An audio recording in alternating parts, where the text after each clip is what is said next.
he says that, say, Augustine says one thing, Scripture says another, Aristotle says a third, and Albertus Magnus says another. He can't Google that. He's got to have that all in his memory. So the amount of stuff this guy has read is absolutely astonishing. I've heard that he kept either 4 or 5 secretaries busy. In other words, he used to dictate this stuff. They would take their turns, and then after writing it down, they would come back to him and he would give them the corrections, and then they would go through it again. So Aristotle is important, one, because I think that it's congenial to Aquinas, but also because it's the latest new great thing. And the West hadn't had most of Aristotle prior to that. Excellent. Thank you very, very much. Sincerely. Sure. Wonderful. What else is up? Come on, how many of you thought Aquinas was dull? It's okay, you can think whatever you want. Okay, good, there's a start. What it is frozen Plato. In other words, the flesh and blood people of a Platonic dialogue have been turned into stone. And so we get a question that's carved into stone. Then we get these marmoreal, stone-like, marble-like answers, and then we get the right answer finally. And that has some degree of life in it, but only because he's trying to correct everybody's errors. And he is relentless. There are 614 questions in the Summa. Many of them have more than one article. And this just goes and goes and goes. In some ways, reminds me of the Great Barrier Reef in Australia. I mean, these tiny little animals, if you get enough of them, become this gigantic thing. And you get these individual questions with a couple of articles after them, citing 3, 4, 5, 10 people who get it wrong. And then we get the right answer, and we have that explained to us. But we also have explained to us why all the wrong answers are wrong. Damn. I wish I had that kind of energy. Dr. Sugrue, too, if I may. So I reread with great care in the last 2 days the passages that you asked us to read, and they were very interesting. And I had previously read them, even in a text I think that you will recognize that we used some years back. But he emphasizes human reason as a revelatory of natural law and our moral law and the divine law, human reason. But also he repeatedly says the law will always seek the common weal, W-E-A-L, or the common good. Can you say more about what Aquinas's vision of the common good is, and what Aquinas's view of reason is? Okay, the common good is a structure of society which allows everybody to gain salvation, or maximizes the number of people that get to heaven. Why? Because he thinks that's the goal of human life. Okay, and he thinks that reason can take us at least part of the way. Now, you have to remember that Aquinas's idea of natural law is not generated by him.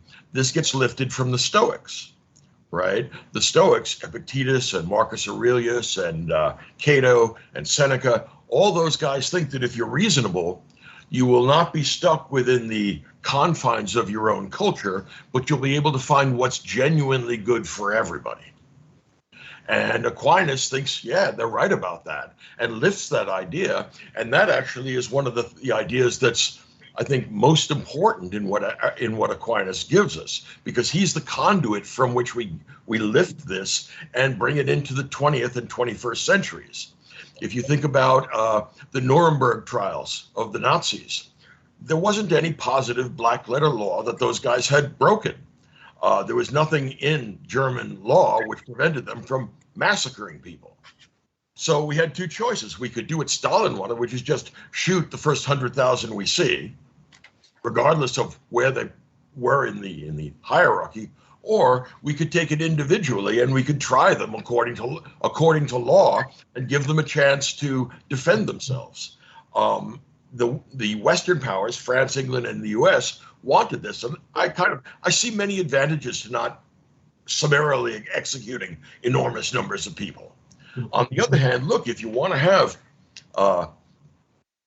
a trial for these Nazi war criminals, you have to appeal to some law that isn't black letter law, because you can't accuse Germans of breaking English or American law. So what they did was say, look, there's a law of nations. There's a natural law, which you're supposed to understand.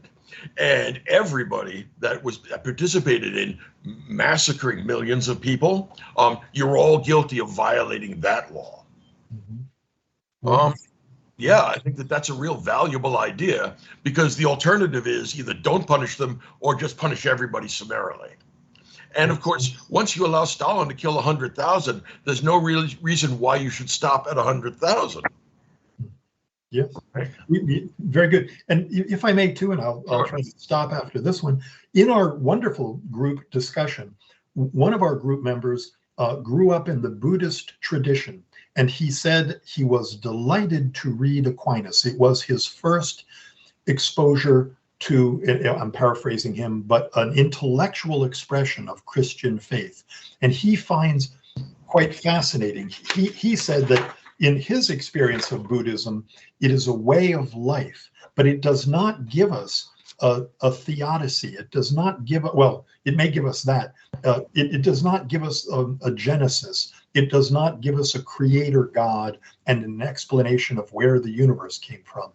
Okay, having said those words, is there anything that you might say to someone who is coming at Aquinas, say from the Buddhist perspective? I don't know if that makes sense. Okay, yeah, I would be inclined to agree that religious thinking and rational Greek thinking are not necessarily oil and water. All right, there are ways of splicing them together. If you look at Augustine, you'll see that he lifts lots of stuff from Plato. He doesn't think Plato is sufficient, but much of what he explicitly says the philosophy most consistent with Christianity as he understands it is Platonism. Well, what Aquinas is doing is trying to show us that this encyclopedic Greek thinker, so different in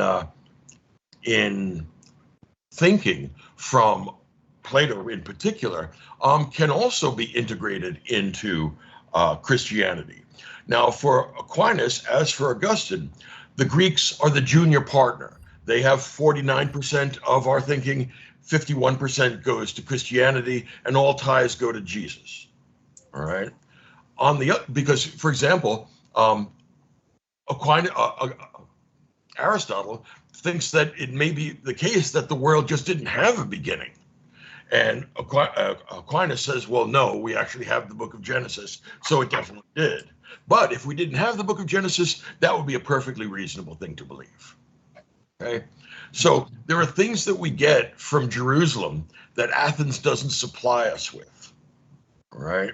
And what Aquinas is trying to do is to have his cake and eat it, to take everything that he can from the tradition that comes from Jerusalem, from Athens, and splice it together so that he pulls these disparate intellectual traditions into one unified tradition. And remember, it's not just the Greeks and it's not just the Jews and the Christians. It's also the Muslims, the Jews, the medievals, the ancients, the patristics, the church fathers. I mean, this guy was a bibliophage. He ate books and he had consumed everything that was available to him. And then he steps up and says, I'm going to include all of these voices in my choir, but I'm going to tell them what they can say or what they can sing. So recently I've gone back and I've looked at Michael Mann's 4-volume thing. It's the last big book I read. And he says he dates the Renaissance from about 1100 on. And at first I didn't believe him. But after reading the books and considering what the late Middle Ages offers us, I'm inclined to think he's right. In other words, the late Middle Ages have gotten a bad rap, largely because of Burckhardt, who wants to separate Athens and Jerusalem. But the historical fact is that an amazing number of breakthroughs come in the 11 and 12 and 1300s. Now this gets stopped by the Black Death, I mean, that's a crisis which is going to take generations to overcome. But Aquinas was living in an age of great intellectual dynamism. In the Oxford calculators has started a new thing, graphing functions. The development of medieval clockworks in the center of certain Italian towns moved time from being a rough and ready day by day thing to making it public and universal. So time is no longer specifically limited to the individual. We can point to the clock at the clock tower and we can all agree what time noon is. So now we're breaking time up into very useful identical segments. Also Fibonacci, if you know the Fibonacci spiral, Fibonacci is the medieval who brought the Hindu Arabic numerals. In other words, the Hindu numerals, the base 10 numerals. The Arabs know the good stuff when they see it, so they pick it up. And Arabic writers write on this. Fibonacci reads it. Why? Because these new things are being translated, and he brings us the base 10 system. Now, this is not a small achievement. Try doing long division using Roman numerals. All right. Then try it, even without a calculator, then try it using Hindu Arabic numerals, the ones we have on the clock. You'll find that the form in which mathematics represents quantities has a terrific influence on your ability to actually do that stuff, to manipulate quantities. So we get an efflorescence of mathematics. This is, of course, not unrelated to the fact that we get also the first, in the West anyway, musical notation. It had to do with Gregorian chants, but for the first time, people are actually able to write down the recipes for music. This is what you do. This is the length of the tone. This is how it connects to the next tone. And this is how long you hold the tone. That's actually a really big deal. So there's a lot of really cool stuff happening at the time of Aquinas. He's responding to the fact that there's been this avalanche of new work that hadn't been read before. And he's apparently got a terrific encyclopedic mind where he can see the connections of things. But also, he's looking for the same kind of unified structure that Aristotle was. And, it took me a long time to really appreciate Aristotle. But once I realized that, yes, he's a living encyclopedia, that's what I found in the case of Aquinas as well. So I think they're kindred spirits in that respect. Somebody has a hand. You can ask your question, Ben. Dr. Sugrue? Yeah.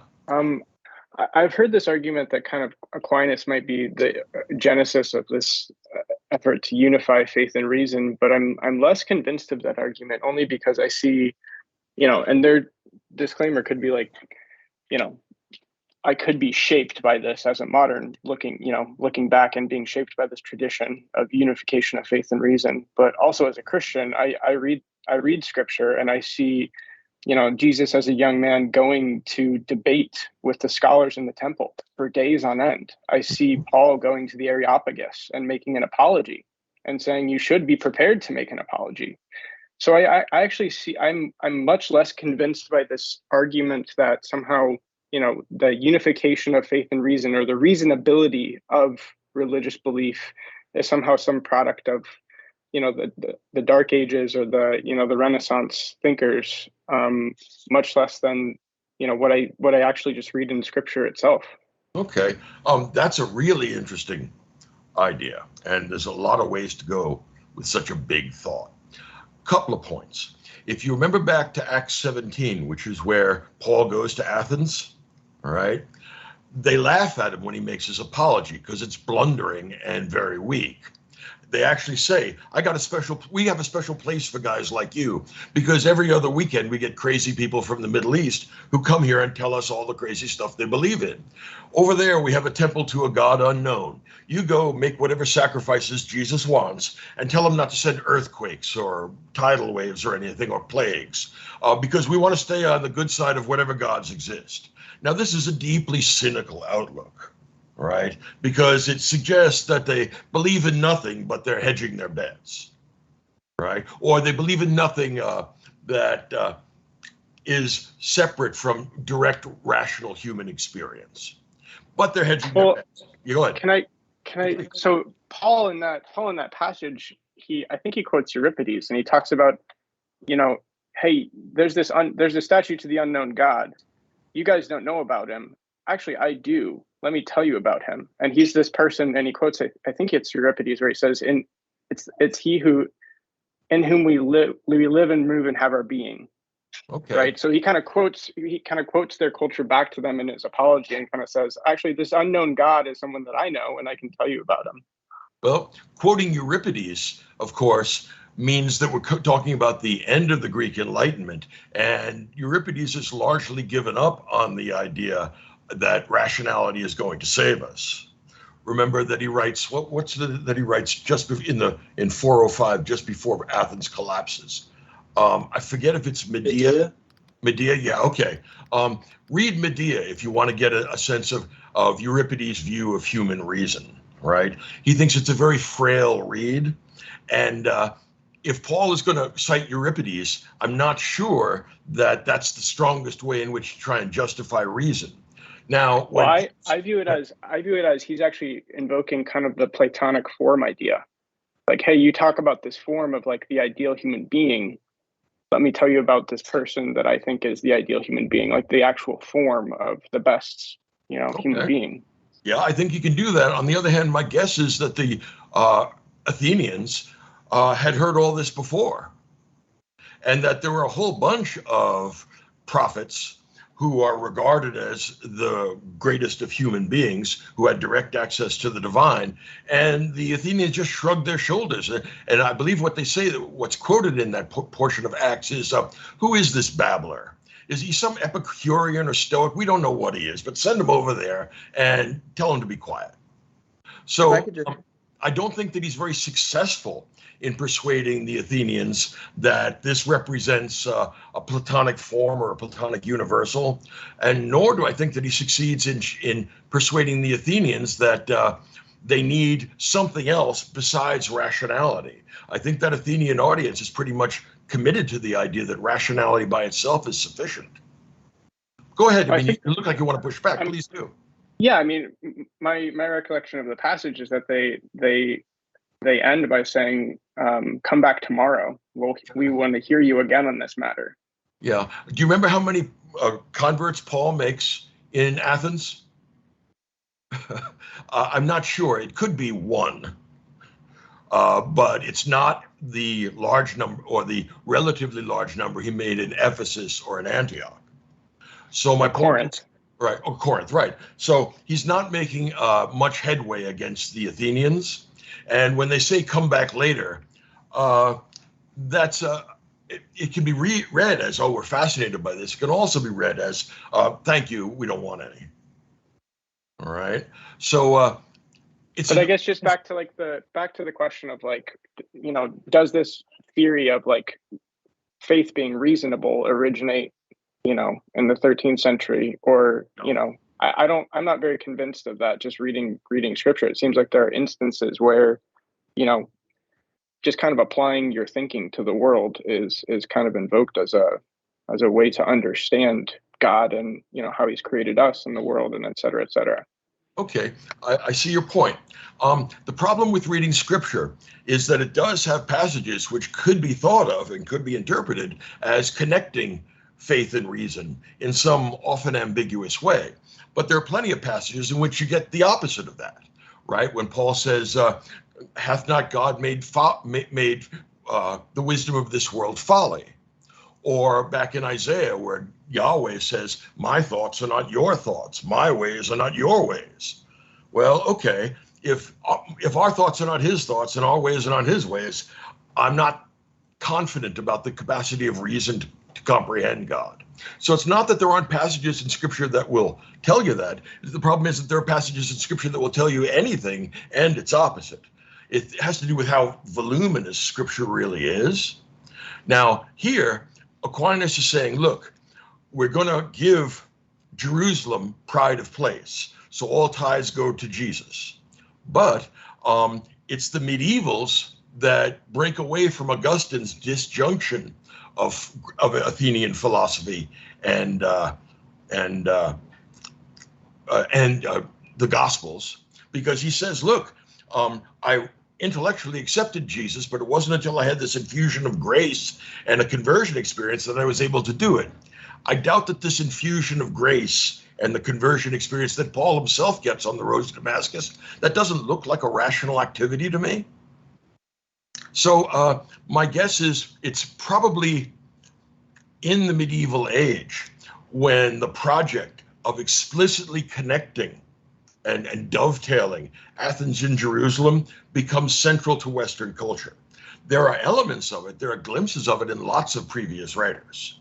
But the problem is I always think there it's ambiguous, where here it's pretty unambiguous, right? If you look at Anselm, God is that which nothing greater can be conceived. Well, okay, what he's trying to do is trap us logically into believing in God. There are lots of problems with that, particularly the question of what we mean by greatest there. But what they're trying to do is to show that Athens is not incompatible with Jerusalem, or if it is, we can easily excise the wrong parts of Athens and we can have our cake and eat it too. Now, myself, I'm not entirely convinced. I see Pascal as being more accurate here. Reason can take you only so far. And then it's Kierkegaard and Pascal, right? You're going to have to make a leap of faith somewhere. On the other hand, refusing to make a leap of faith is also as arbitrary as any other. So it's that damned Catholic and they want everything. And I'm not convinced that it is going to work, although I think that it's a noble effort to try and fuse these together, because it offers us the possibility anyway of reducing the less rational, more extravagant things to be found in Scripture. When we get to Galileo and we find in Joshua that the sun stops, I mean, I don't want to pull that out of Scripture. That's not what's valuable there. But by trying to braid them together, I think that they've done us a service. Alas, the braid is going to be incomplete, as Aquinas himself figures out when he has that mystical experience while saying Mass. Something happens to him, and he doesn't write anymore. And he just says, look, compared to what I've seen, all I've written is straw. Now, volume after volume of straw turns out to be a fascinating mental activity, which pulls together in a unique way an entire spectrum of intellectual legacies. So I'd be inclined to go halfway with you. You can find attempts to connect reason and faith in various parts of the Old and New Testament. On the other hand, it's not sufficient by itself, because you can find many passages which will tell you the opposite. Aquinas says, no, I have a set of rules governing this. When they conflict, we go with Scripture or with the Christian tradition. When they don't, we're willing to bring in Aristotle to fill in the gaps for us. Right? And Aquinas is batting cleanup for this. So I don't think he's the first to do it. I think that many thinkers have tried to do it. But I think he's the first to explicitly say we ought to be able to make this whole cloth sewing together of these different garments. Okay, does that answer your question? I mean, I'm not trying to beat around the bush. I'm doing the best I can to pull this together. Ben. No, that makes sense. Okay, Ben. Oh, what's up? I was just going to ask, so my read of Plato, in a lot of ways, was very like against religion, almost in this kind of like surprising way, because, you know, a lot of my Christian friends are like relating him to Christianity, or relating Platonism to Christianity. But you get this, especially at the end of Republic, you get this very almost like kind of somber, like, you know, here's the myth of here's the, and basically just, it almost kind of feels like this, okay, yeah, some of you people need a myth, you know.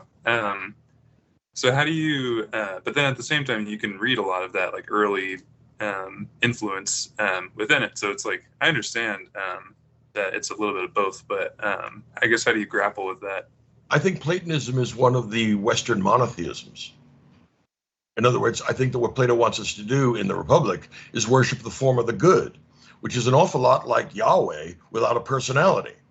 So it's a big crystal of Yahweh that sits outside of space and time being what it is, letting everything exist and letting everything be intelligible. In other words, it sounds an awful lot like God, but he doesn't get pissed off at people, right? You don't want to listen to the form of the good, you don't. That means you're dumb and you're foolish and your life's a waste. Now, I think also Plato holds the view, and I hold the view, I think he's right, that myths are ineliminable and cognitive. In other words, nobody actually, I mean, people talk about getting beyond myth and not taking them seriously. I think it's a bluff. I've never met anybody that did. All right. Let me know. I mean, once you break down the world into atoms and do whatever to tell you, whatever subatomic particles physics tells you about, you're not going to be able to navigate human life like that. All right. So you're going to have to take some things as being worth acting upon, giving a pragmatic standard of knowledge. And I think that your friends are right, that Platonism is one of the, I think that Judaism, Christianity, and Islam, I know I have a very weird heterodox view of monotheism. I think they're all Western monotheisms, but I would add to that Platonism and Zoroastrianism. Okay. No, Zoroastrianism is really important because that's what makes the Old Testament change after they're released from the Babylonian captivity. The exposure to a different monotheism, the Persian monotheism, must have blown them away. And that's the point at which the Old Testament becomes much more Kantian and universal, rather than be the old Jehovah volcano god, the god that was often angered. Plato would say, look, it's a blasphemy to attribute anger or any kind of emotion to God. He just sits there thinking and letting things be and stuff like that. And the religion of the Republic is form of the good worship. And the gold people are a quasi-hereditary aristocracy, and the philosopher king is a high priest. The thing is, they think that they can climb the stairway to heaven, all right, by being really rational. But if you stop and look at the Republic, this is where I'm thinking, this is where at the end of 4, where Glaucon says, I'm really sorry, this was a really stupid idea. He never gets to the point where he says literally what the form of the good is. All we find out is that it's like the sun. So I think what Plato is doing is offering us the last gasp of the River Valley civilization solar myths. It's like the sun. Well, okay. It's a myth, but myths are cognitive. And I think they're ineliminable. I don't know how anybody gets by without them. I mean, I've heard people claim it, but I think it's a bluff. So what you need is to find myths that make possible a humane and satisfactory human life. I don't think that they're avoidable. So the second part, when you asked about the myth of Cephalus, the myth of at the end, yes, most people need myths, but the previous 9 books, they were myths for really smart people who think they don't need myths. I mean, Plato is perfectly capable of dealing from the bottom of the deck to everybody at the table. So the myth of is actually directed at Cephalus and people like Cephalus. Remember at the beginning in book 1, we tossed Cephalus out, said, look, you go kill more bulls and sheep and stuff. See if God will let you slide on that basis. Cephalus is the result of a bad education, but Cephalus is stupid. So we can't give Cephalus a literal account of the form of the good. It turns out, parenthetically, that we can't give anybody a literal account of the form of the good. But for those of you that don't have the mental ability to become gold people, here's a really good myth that's better than the Homeric myths that Cephalus raised his son Polemarchus on. Once upon a time, there was a man named He found out that you couldn't bribe the gods and they always know what you've done bad. That's the myth he wants to replace the Homeric myths with. And he's right. Not just most people, everybody is going to end up taking some myth and using it to live with. Yeah, I just, I guess I just mean that it almost feels like all that, with the context of all the anti-art stuff, it just kind of feels like it's like the idea of the good is that just like logic itself, is it saying get past emotion, get past like at one point he even says plays have the actors that have like the dramatic moments where they're like crying and like or it's like I just watched Othello for this class. It's like it's just like Othello, and he's saying like get past all that, just only be like Plato's gotten past all that. You have to remember that all that anti-art stuff is meant literally, but it's also meant ironically. Yeah. Plato is the universal Greek poet. He's a great artist. No, think about the fact that the first version of the epic hero is Achilles. The second version, 2.0, is Odysseus. He's a little smarter. And the third version of the Greek epic hero is Socrates. Take all the dialogues together, and what you get is a giant ironic Odyssey. It's also a giant ironic Iliad. The irony is that it's Greeks destroying a city, but instead of destroying it from the outside in, they're destroying it from the inside out. And there's only one guy defending it, and that would be Socrates. Socrates is also on a spiritual journey, not a literal physical journey. That's why all the great dialogues like Down I Went to Piraeus, or the beginning of the Protagoras, or the beginning of the Symposium, Socrates is always in motion, but never goes anywhere, because he's the new improved Odysseus as well. Now, it doesn't stop there. Plato intends to get rid of tragedy and comedy, but if you look at the Phaedo, the Phaedo, Socrates' death scene, that's the only dialogue in which Socrates laughs. The reason why he laughs is he realizes that he's surrounded by a collection of clowns. In other words, the Phaedo is a comedy for him, and everybody else is crying because it's a tragedy for them. So Plato says, not only am I going to get rid of comedy and tragedy and epic, I'm also going to write better comedy, better tragedy, better epic, and I'm going to replace all that stuff with my comedy, tragedy, and epic. So when Plato says, oh, we're going to get rid of all that art, he's anti-art, hogwash, you're not reading it right. Go to, if you've read the Symposium, go to the Phaedrus. That's a small gem of a dialogue, if you know it. Do the hard work, do the legwork, and look up all the citations in that. All of them are to lyric poets. Why? Because that's the other kind of Greek poetry. And Plato says, we're getting rid of that, and I have another thing to supplant it with. It's going to be Platonic lyric poetry. So Plato says, I will meet the lyric poets, the tragic poets, the comic poets, and the epic poets on their old ground, and I will bury them. I will explain why they have to go, and I will explain what we're going to substitute instead, me.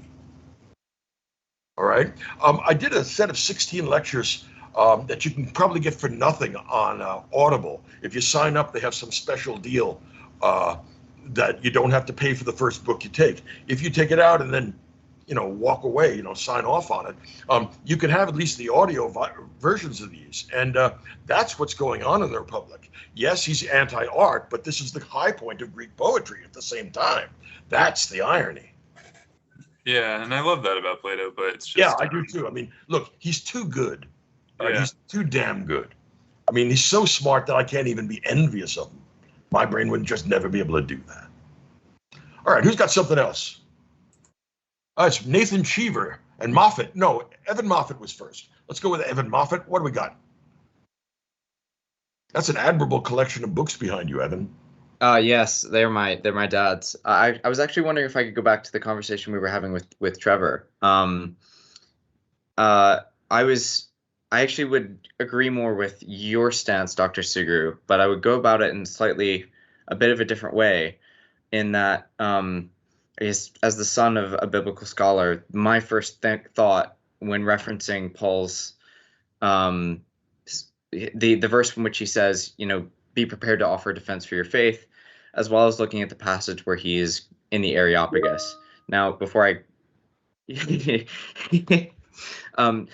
go there, I do want to say, I've not read these passages or done the exegesis in these passages myself, but my instinct is that when we ask the question, what does Paul mean by defense? He probably is not talking about a rational defense in the Enlightenment sense of the word, which I think we tend to read into that verse, being children of the Enlightenment. Right. And the second, and then the word that he uses is apologia. Yeah, I was just going to say it's apology in the sense that Justin Martyr uses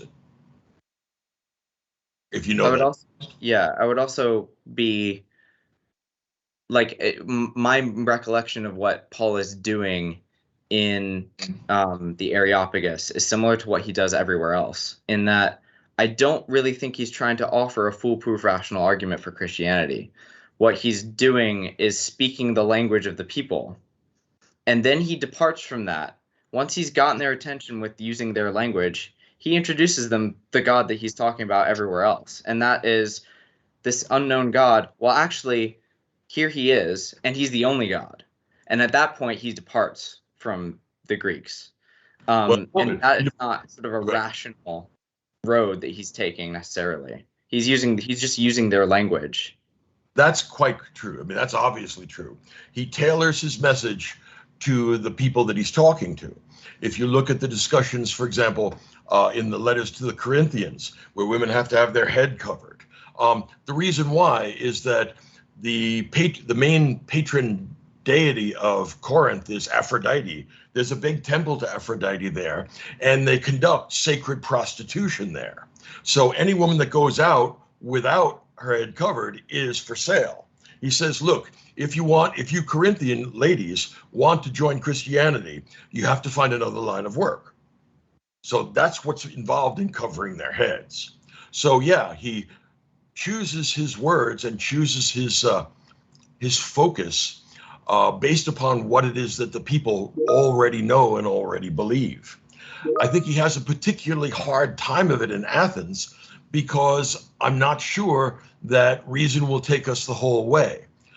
Let me try the weak sense of an apologia rather than the strong sense. The strong sense would be demonstrating that it's rational to believe in the resurrection. I think the chances of that are slim to none. On the other hand, if you were to just say, this is not inconsistent with reason that understands its own limitations, yeah, that you might be able to get away with. So that would be the weak sense of an apologia, all right? And I think that at least the best I can hope for is a weak apologia, which shows that it's possible to splice together reason and faith without having one reduced to the other. The only way you can do that is by setting up a rule in advance, as Aquinas does, saying, look, any conflict between Plato and Jesus, Jesus wins. Right?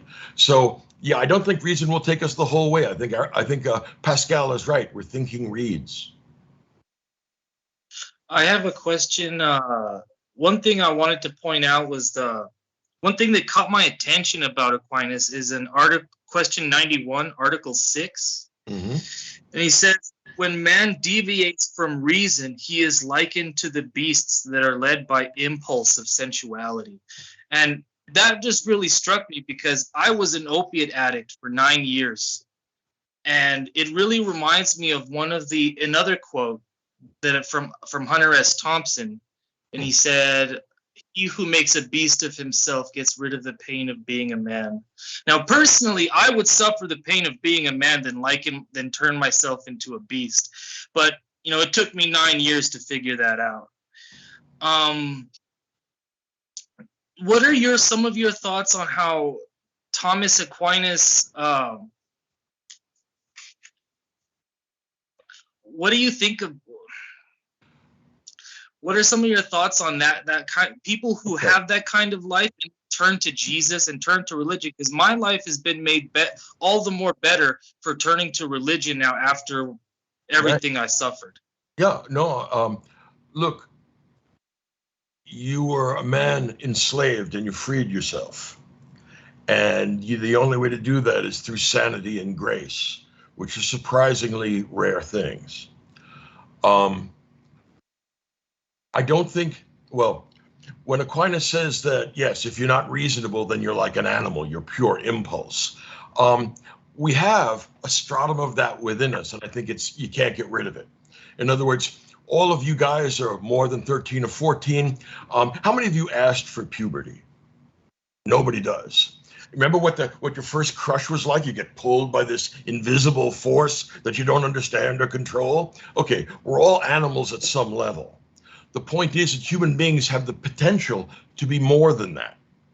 We have the potential to step back and judge whether giving in to our impulses all the time is a good idea. It's not.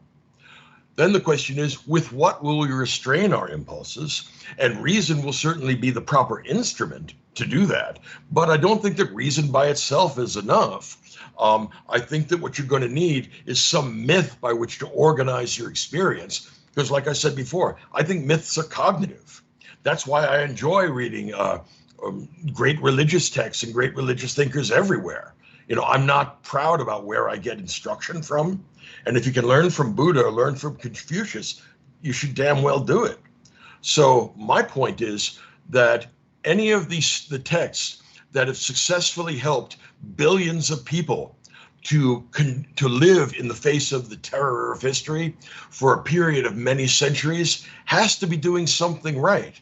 And we despise this at our peril.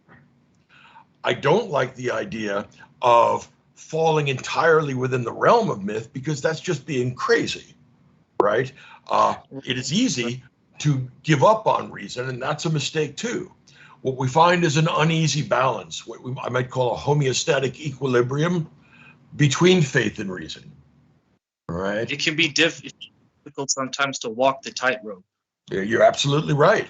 And remember that, and again, for me, the fillet of Christianity is not the resurrection. All my views are so heterodox. My Christian friends think I'm very dubious. They think I'm more Socratic than Christian.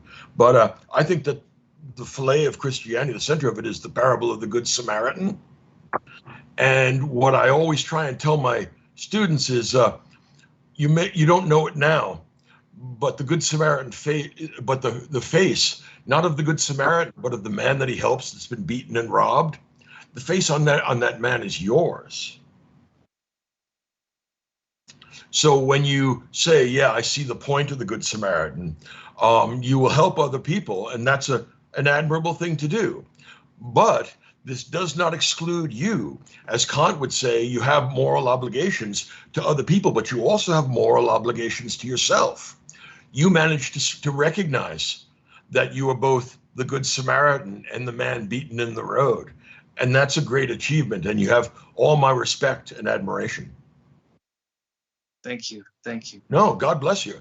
You see, I'm kind of pragmatic. If this helps people break the bondage of opiates, I think it's great. If something silly like the great spaghetti monster or the flying spaghetti monster, whatever they call it, the new atheists call it, look, if believing in that gets you off opiates, I'm willing to applaud it. I don't care. Yeah. As long as it gets the job done.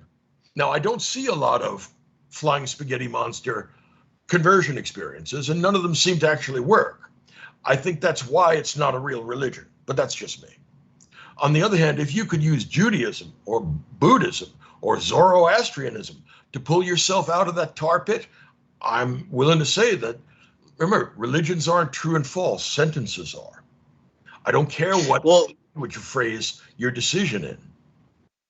Once from your previous lectures, when you mentioned that it's a language, something clicked in my brain, and I felt like all the experiences and exposures to Christianity that I've had recently helped me get off, kind of made sense in a way that I hadn't thought about before. Well, when people say God bless you, simple people, ordinary people, not intellectuals that talk about the stuff we talk about. But when ordinary people say God bless you, or I will pray for you, when they hear that you have cancer or something like that, all they're doing is saying that they love you and wish you well. It doesn't make any difference whether there's a daddy in the sky listening. The point is, what they're trying to say is that they have constant goodwill towards you, and that this impetus towards goodwill is coded in a set of myths they believe in, and I'm glad they do.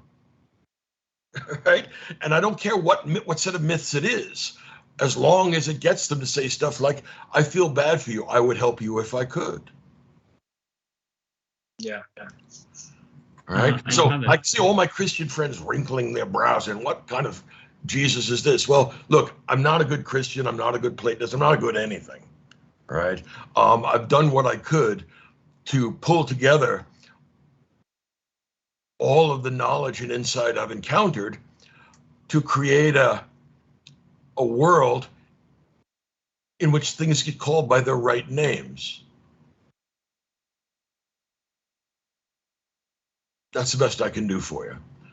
Come on, somebody's got a question. How about Nathan or I Ben? have a question. Okay, Mr. Yes, your email has been drinking. I have a question on Aquinas' explanation on God's existence. Yeah. He says that truth is self-evident, and something self-evident can be in itself and to all of us. And it says that God exists as a self-evidence in itself, since God is his own existence. And specifically, where I don't understand is that God is his own existence. So could you please explain what that means? Yeah.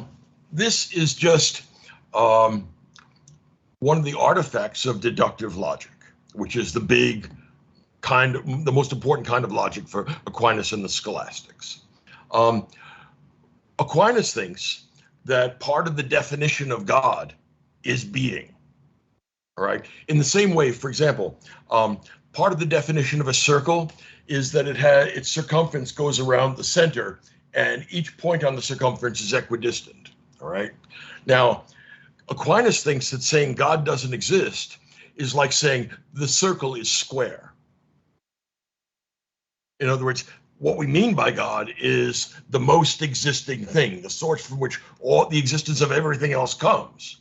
So he would say that saying that God doesn't exist is like saying the straight line is curved. And if you agree, if you're willing to accept his definition, then it definitely does follow.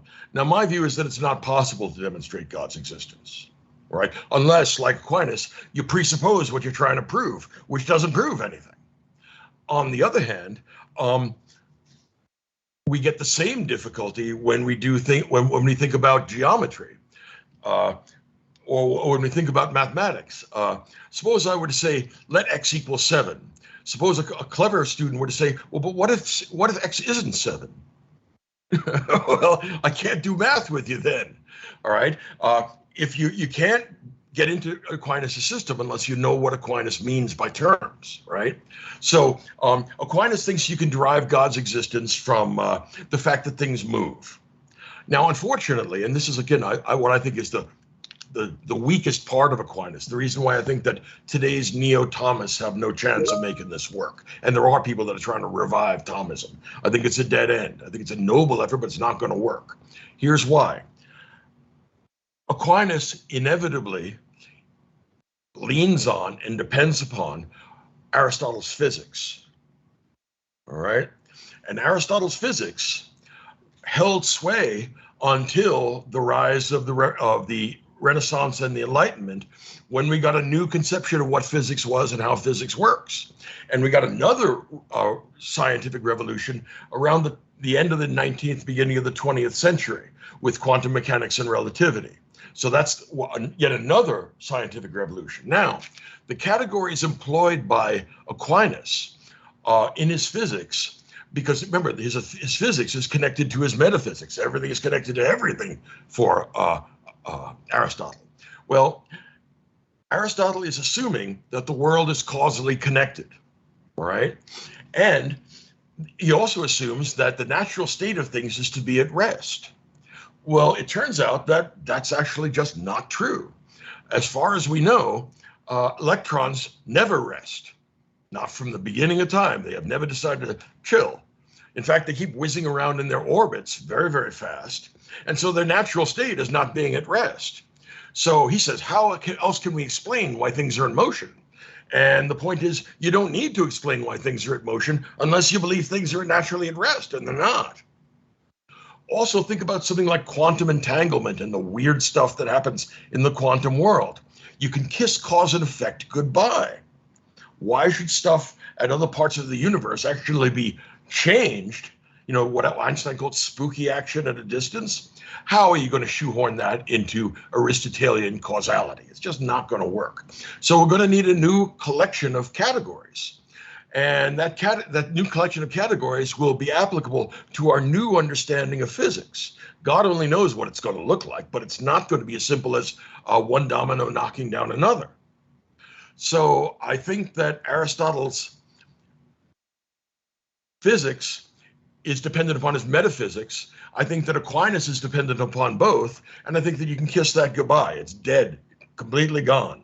And since it's gone, that means that we're not going to be able to revive Thomism because it depends on a physics and metaphysics that nobody believes anymore and doesn't believe for good reason. So I don't have a problem taking what I can from Aquinas. I like the idea of natural law. I like the idea of just wars as opposed to unjust wars. I mean, that goes all the way back to Augustine, but that's actually a really handy idea because not every war is just, but not every peace is just either. What else do we get? The fallenness of man, that Christian idea. That's the best antidote to the hubris of the Greeks who said, look, there's no reason why we shouldn't be able to perfect ourselves in the world. Well, look, that's the beginning of the end, right? That kind of hubris will get you killed. So I think there are lots of things we can take from it, but I don't think that we can rebuild it, all right? I think that what I'd like to do is something like this, all right? In the course of Europeans going from the east coast of America to the west coast, they used to build houses out of the local material, which was wood, but they'd need to bring nails with them, iron nails, hammer those in to keep the wood together. After a few years, they used to sell the improved land and then move again to the frontier. But before they went, they used to burn down their house so that they could recover the nails. Hopefully, they would make enough of a profit on the land that they sold so that they could buy even more nails and build an even bigger house 100 miles to the west. That process of burning down what we had before is actually constructive because we're getting more and more nails. And our hope, asymptotic that it is, but it is our hope, that eventually we build the fireproof house made only out of nails and not out of wood at all. So I'm happy to burn down Aquinas because I'm happy to burn down everything.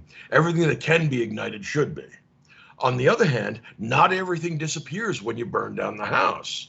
And I think or think of the idea of double effect, that if you do something and and you do it with a good intention, say, I don't know, you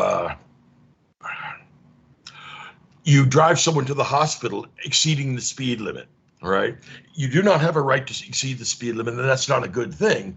But because your intent was to get someone to the hospital and save their life, the doctrine of double effect says, well, look, you didn't intend to speed. You would have gotten them there without breaking the law if you could, but you couldn't. So we're willing to say that's a moral action.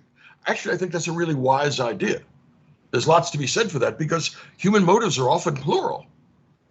And sometimes you have to choose greater and lesser evils. And so the medieval doctrine of double effect is another good one. It's like killing in self-defense. You don't have a right to murder people, but you do have a right when somebody's threatening your life to defend yourself.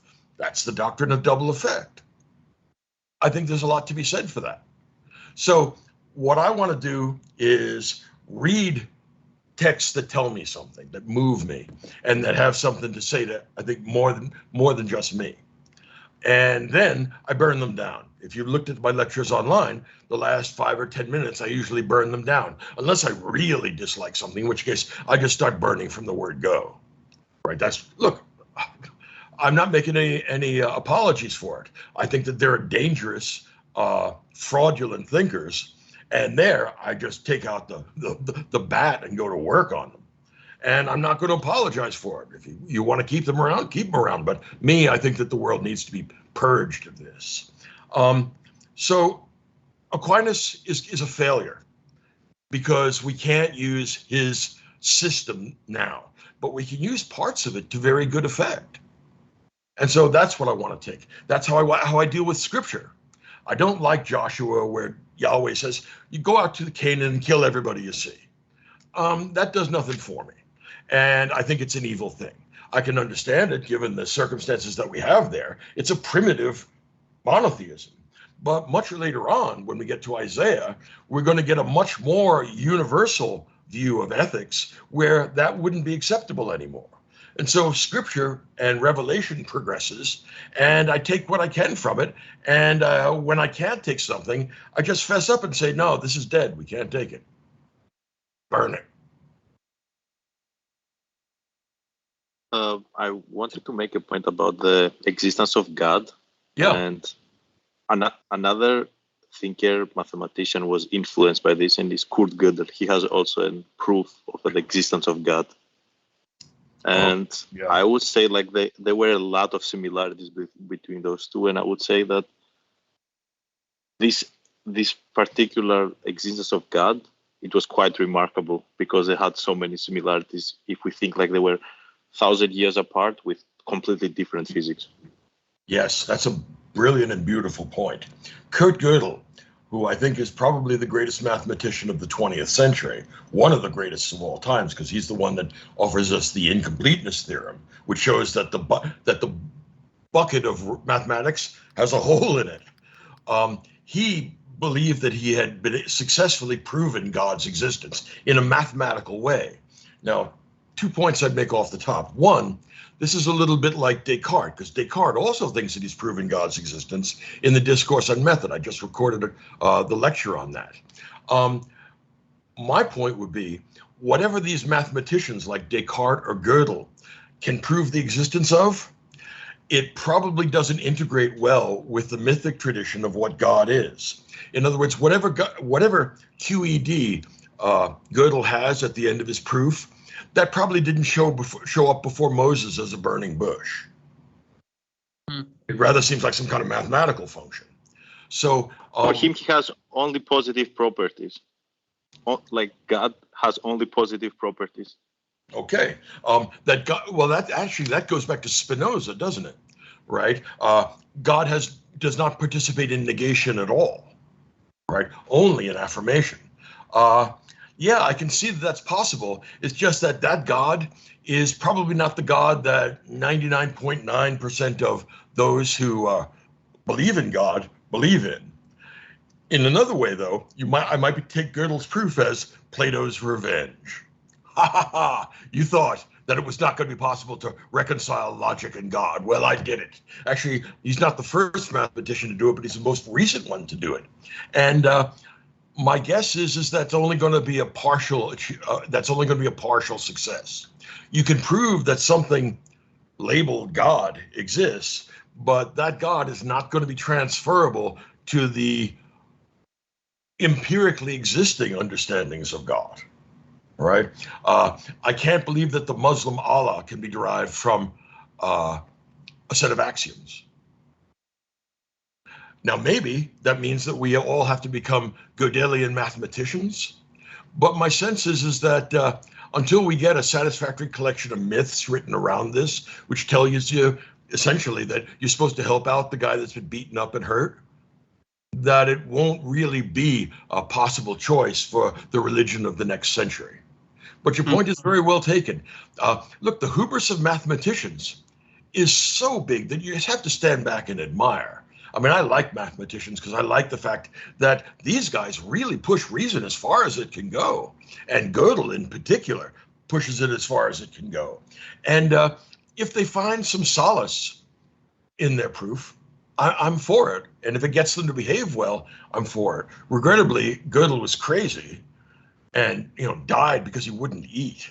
He thought people were poisoning him. But as it says in Scripture, we know the tree by its fruit. If your account of God, whether it's mathematical proof or a series of myths, if it gets you to behave well, and if it gets you to behave in a humane way, I think it's a great myth, and I think it's a great thing to believe. I never argue with people about myths. I argue with people about actions. And if your myth informs a good life, then okay. And if it doesn't, well, then I think it's a bad myth. That's why I think that the myths surrounding both Islam and Christianity that brought us the Crusades were both seriously defective. That's me. I kind of had a question, if we're not too late on time. Yeah.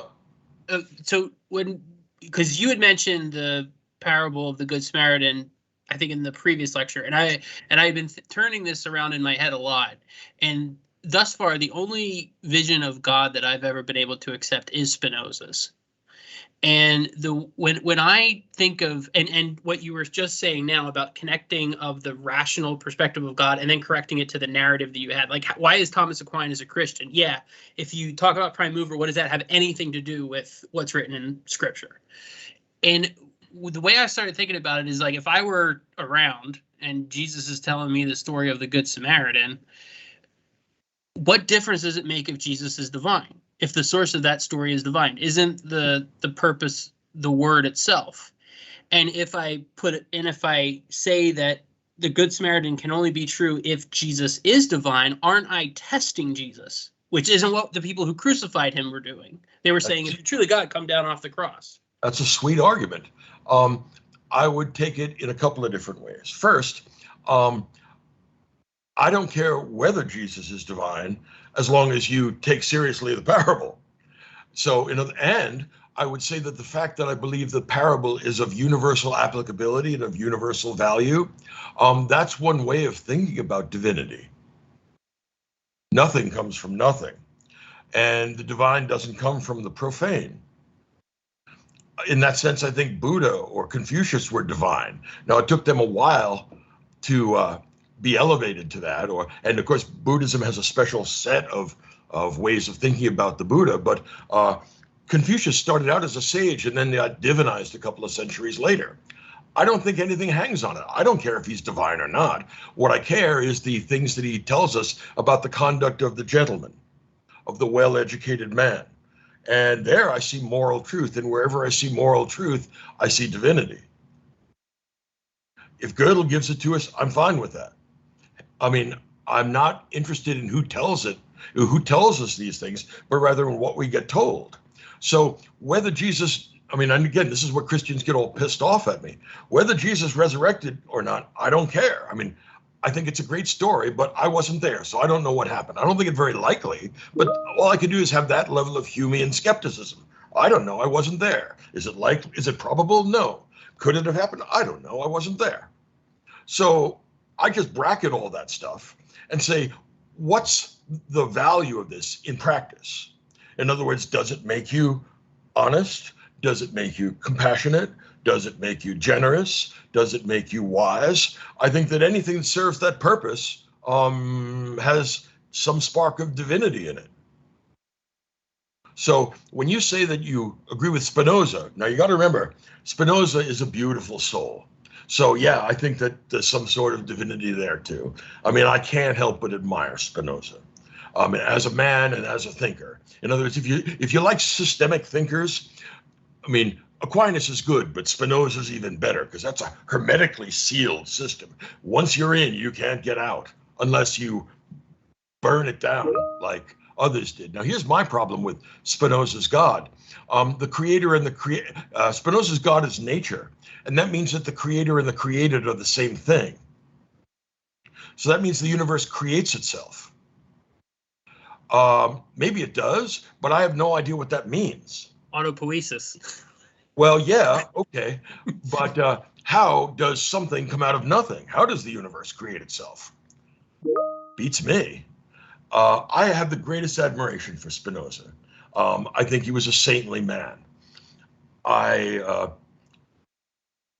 can accept the fact that what he wants to do is push us towards happiness and goodness and away from evil and away from misery. Remember that depression and sadness are always bad. So mirth is always good. And the greatest line in Spinoza, if I remember it correctly, is when a man is subject to his emotions, I name that bondage because he can see what is best but can't do it. That's beautifully poetic. And I distrust any philosopher that can't find a way to be poetic. So in a very structured, logical system, I find both poetry and theology. And granted, it's a weird kind of poetry and theology, but yeah, I can't disagree with you. I like Spinoza's God, but I don't think it's a sufficient or adequate account of God. Mm. All right? In other words, there's always more to say. And I admire the hubris of philosophers, Descartes and Spinoza and a number of others have wanted to be the final word on thinking, on philosophy, on the existence and non-existence of everything. I think that kind of omniscience really cries out for Christian humility. Reel it in there, my friend. Yeah, it's a beautiful system, but no system is the final word. And if Spinoza is right, having given us the human mind and human ethics in the form of Euclidean geometry, yeah, then philosophy pretty much has nothing to do anymore. But it did, because Hegel comes along and introduces history, and then we're going to get a whole new set of problems and a whole new set of questions. So I don't disagree with you. I really like Spinoza. I found divinity in more books than Spinoza's ethics, though, much as I like the guy personally. Who else?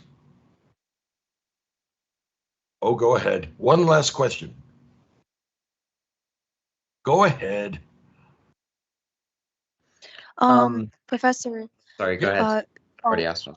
Okay, sure. I wanted to ask a question about what do you think on the pursuit of truth in comparison with Nietzsche and Plato and Aquinas?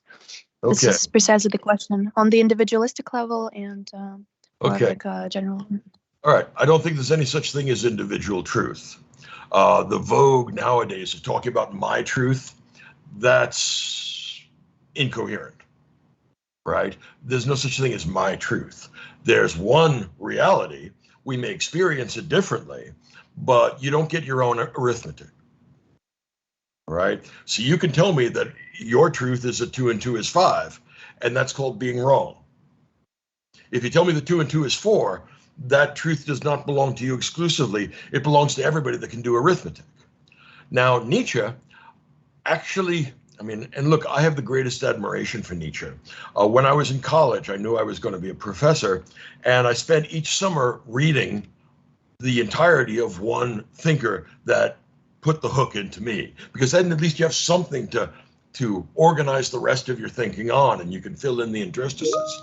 So the first summer I did Shakespeare, the second summer I did Plato, and the third summer I did Nietzsche. I read them all, right? And then when I was 23, after I got out of college, I had a year off, so I spent a lot of time translating about maybe 2/3 of the gay science, which we'll be doing in a couple of weeks.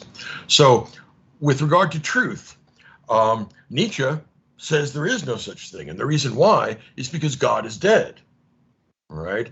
If God is dead, then there's no synoptic vision of the way the real world really works. And there's just an infinite plurality of perspectives.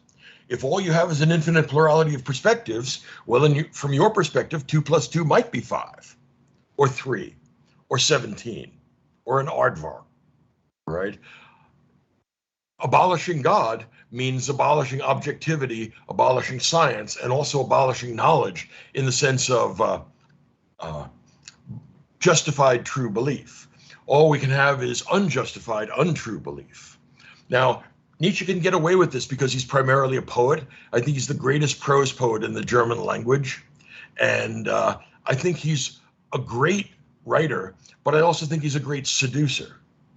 On the other hand, I think he's right in thinking that Socrates is also a great seducer.